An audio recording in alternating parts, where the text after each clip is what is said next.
So it's a beautiful fall day, and you may think, fine, the leaves are off the trees, let's sure get outside and rake those leaves up.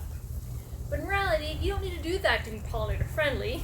You forget about your leaf bags, forget about your pruning shears, and just enjoy the sunshine.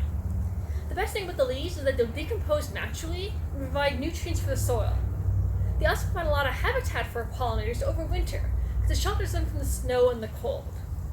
What you may want to do actually is put some leaves onto your gardens. Make sure they have that extra bit of insulation from the cold. Especially those new plants might not have good root systems, you want to give them extra bit of protection or some shelter.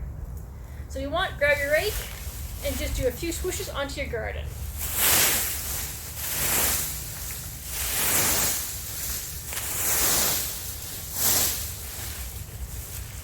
And that's all you need to do for raking. Just do a few swooshes into any bare spots in your garden, and then go sit on the patio and enjoy the rest of the day.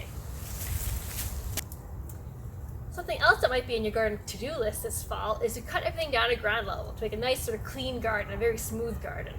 But in reality, you don't want to do that. Again, toss the pruning shears to the side and forget about it, because by leaving these stems in place, different animals can nest in the plant stem next spring.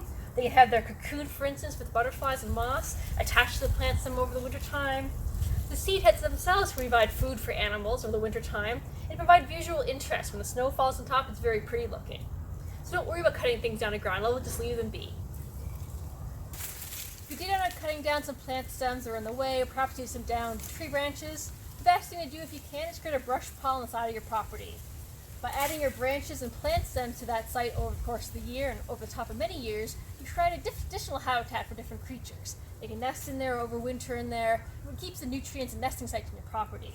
So even though these plant stems might be here, over time different things like beetles and bees can nest in them. So leave your plant stems in a brush pile if you can. If you have a compost bin in your property, you can also add leaves to it. By adding leaves to it over the course of the year, it helps keep that sort of carbon-nitrogen balance more proper, more balanced. And you can also add to the nutrients in the soil. So grab handfuls of leaves in the fall and add it to your bin, and you can keep doing that over the course of the whole year. Put some in a leaf bag and keep adding to it over the course of the spring and summer. All you gotta do is just throw it in the bin. And then you're done. Again, you keep adding more leaves to it over the course of the year if you'd like.